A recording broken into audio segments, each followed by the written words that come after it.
Good morning, Meshach. It is Thursday, December 8th, and you work too much. Just stop doing that. Just chill out. That's what I did for the past few hours, and that's how I wound up here, making my video very late in the day. So, anyways, it's not just any Thursday, it's Question Thursday, the day that I answer real questions from real schmackers. And I have a lot of questions that I could answer, including Sarah Hume's question, will I make the same version of my last video but with some visual representations for folks? And yes, I would love to do that. That sounds like an awesome video idea, but not today. And other questions, other actual questions from schmackers left on my last Question Thursday video. For example, what's been your favorite question so far? I don't know. Actually, my favorite question probably wasn't a question at all. It was probably our Statement Thursday edition, in which Meshach and I got to read your statements as questions. If you haven't checked out that video, you should go check it out. Frank asks, what are we gonna do? And my answer is always, run the ball. If you get it, you get it. If you don't, you don't. Kim Plaga says, I think I left to quote. Kim Plaga asks, I think I left questions a while ago that you never answered. I couldn't find them either, Kim. Our next question comes from the ever-mysterious and awesome Jet Fuel. Sam, are you a staunch believer that it is and should be a two-party only system? I don't want to get you into trouble, blah blah blah blah blah. Wouldn't we be far better served by a government with 4 to 8 different parties that spread the power out more? Not even starting with trying to get lobbyists out of government, which I believe is the biggest threat to derail the experiment. Yeah, we should definitely have more than 2 viable parties. I think one of the reasons that we see so many people running for high offices that no one really likes is because there are only 2 options, and the parties that are running, the candidates, have to go with safe options. And so you don't really get candidates that anyone is super passionate about, you just get candidates that people are willing to vote for. It would be cool if we had a system where a more diverse set of ideas could be represented and advocated for at the highest levels of our government. I don't think that lobbying is like the biggest problem in our government, though it certainly is a big one depending on how you look at it. Lobbying, as it turns out, is mostly aimed at people that already agree with the thing that you're lobbying for. The bigger problem with lobbying is not so much the fact that people are trying to convince their representatives to do a thing that they want them to do, it's that they're the ones actually writing the laws and then giving it to candidates, because then that creates loopholes or exceptions or whatever, and that's not cool. Now, there are definitely shady instances of lobbying and bad instances of lobbying, but there are also much bigger, shadier, baddier things going on in government that also should be addressed. My mom asks, why are you such a smart, handsome, funny guy?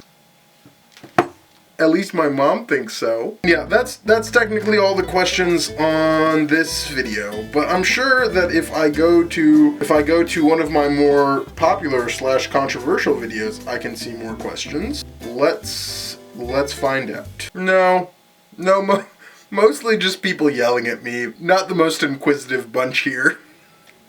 Moving on, I want to answer more questions. So I googled interesting science questions, and I'm going to see if I can answer the top interesting science questions according to University of the People. I'm not going to be like Googling answers, I'm just going to be reading the questions and answering them. Question number 1. What is the universe made of? As I understand it, mostly empty space. It's a lot of nothing, everywhere. And I think that's the best answer. It's also made of like quarks and like the fundamental constituents of matter. Up, down, strange charm, top, bottom are the fundamental constituents of matter, which I only know because of John Green's brother, Hank Green. Thanks, Hank. Moving on, question 2. How did life begin? God. Just kidding. I don't think so. Maybe. Who knows? Depends on what you call God. As best as this is, abiogenesis is a tough question for anyone, and a particularly tough question for me who doesn't know the answer. But as I understand it, organic molecules probably formed near heated vents at the bottom of the ocean, and then a lot of time passed, like billions of years time passed, and then eventually those bumped into each other and they created like self-replicating molecules which created like enough chemistry that cells emerged. And then evolution happened, and now we're here doing taxes. God, I don't know why I chose a subject that is like, that can only embarrass me. I don't have good answers to these really tough questions. 3, are we alone in the universe? Definitely not. We at least have each other. Yeah, and also there's probably aliens, so I think that's what this is asking. Question number 4, what makes us human? That's not a science question. That's a philosophy question. Wait, well, I said I wasn't gonna read the answers, but it caught my eye when I said philosophy. Scientists, and philosophers for that matter, are the first words of this sentence. Yeah, well, I studied philosophy, and I'm fascinated with science, and so study it all the time. And I don't think we have a good answer for that. I mean, there's like really reductive answers, like, you know, our DNA, or, you know, someone will just like push the question down the line and be like, our human experience. What does human experience mean then? Yeah, I don't think there's a good answer to what makes us human, which is a kind of a tough thing to accept. But I also like don't think it's a super important question. At the end of the day, it's all just categories, and maybe our moral consideration shouldn't just be limited to humans. It should be like limited to conscious experience, but then what's conscious experience? Look, I don't have the time nor the mental effort to go down this rabbit hole. Humans are humans. Kind of like chairs, you know? Question number 5, what is consciousness? I just explained that I don't think there is a good answer to that. In fact, in my own personal philosophy, I think things boil down more to experience than consciousness, because consciousness is way more complicated, I think, and experience is just like, also maybe equally complicated, because consciousness might only be an experience, but we'll ignore that. Again, these are complicated. These aren't science questions. Why do we dream? Okay, this one is a little bit more sciencey, like neuroscience-y, and I think I studied this in neuroscience in high school. We don't really know. Best theories suggest that it is kind of like the brain processing things from the day or like from the week from your life while you're asleep and like putting things in proper order. And the experience of dreaming is just like the feedback from that processing. Some also say that it's like evolutionarily beneficial to go through extreme scenarios in your head so that you can more adequately respond to them in real life, but I think that's like a fringe theory. We don't have like good answers for this. 7, why is there stuff? We also don't have good answers for this. Technically, there should have been an equal amount of antimatter and matter produced at the beginning of the universe, according to all of our theories. 8, are there other universes? No one knows. In fact, it might be impossible to know. There are definitely multiple, like, observable universes. We all have our, like, personal frames of reference.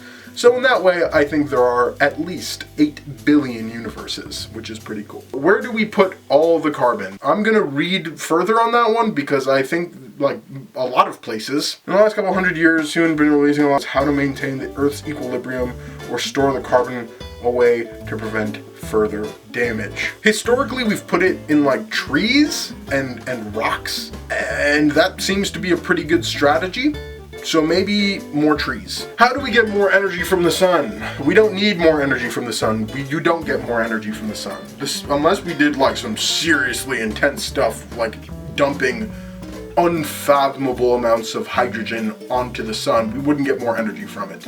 We could use more energy that we're already getting from the sun, and we would just use more solar panels and make the solar panels more efficient. Question 11, what's so weird about prime numbers? Not that much. Is there something weird about prime numbers that I don't know about? They can only be multiplied by 1 in themselves, and they're used for like encryption. People wonder if there are an infinite number of pairs of them. I don't know. Question number 12, how do we beat bacteria? What do you mean beat bacteria? We don't.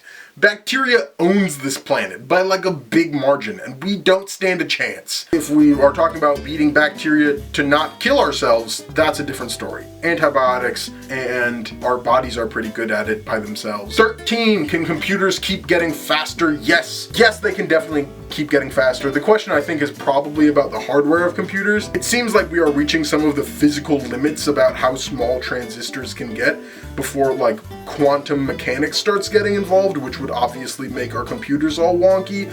So, yes, computers can get much, much faster, and that will be because the way that we connect things, and also the software that we use to run our computers, but transistors can't keep getting that much smaller, at least according to what we know now. Never say never. 14, will we ever cure cancer? Yeah, almost definitely, right? We've overcome a lot of other obstacles so far. I think we'd probably get a handle on cancer. When can I have a robot butler? Like right now, depending on what you mean, like what is a robot butler? Siri can do some robot butler stuff. 16, what's at the bottom of the ocean? Like sand? What is this question asking? More Earth? Fish? Is that what you're asking? I don't know. All of those things are at the bottom of the ocean. 17, what's at the bottom of a black hole? It is literally impossible to know. As I understand it, according to our modern understanding of physics, this is not even a sensical question to ask. It's like asking what the hair color of the King of France is. It is impossible to know what is at the center of a black hole, what is past the singularity of a black hole, because nothing can escape. There isn't any information there anymore, which is crazy and cool. And if you want to check out more about that, you can check out PBS's Space Time, which I will try and remember to link there. 18, question 18, can we live forever? No, forever is much, much longer than you think it is. And entropy, so no. 19, how do we solve the population problem? There isn't really a population problem. We have a big population, but we can all fit into a relatively small area, and then we can all eat based on a pretty small area, so we're good for now. Question 20, is time travel possible? Theoretically, yes. Theoretically, I think that time travel is possible. Someone can correct me if I'm wrong. I'm looking at you, Monica, but I'm not entirely sure. I think it would involve wormholes, or maybe even black holes, which I said the center of is impossible. Physics could be literally anything on the other side of that bad boy, so maybe time just flips into reverse. And yeah, that's the end. That is the end of this series of questions, and I think thusly it is also the end of the video. The last question that I will ask is, who were all the people that donated to Sam and Meshach's charity this year? And the answer to that is these people. Thank you all for donating. We will figure out how to put this in a more fancy, graphic way in the future for your beautiful faces. Thank you all for donating. Meshach Schmackers, I love you guys, and I will see you all on Monday.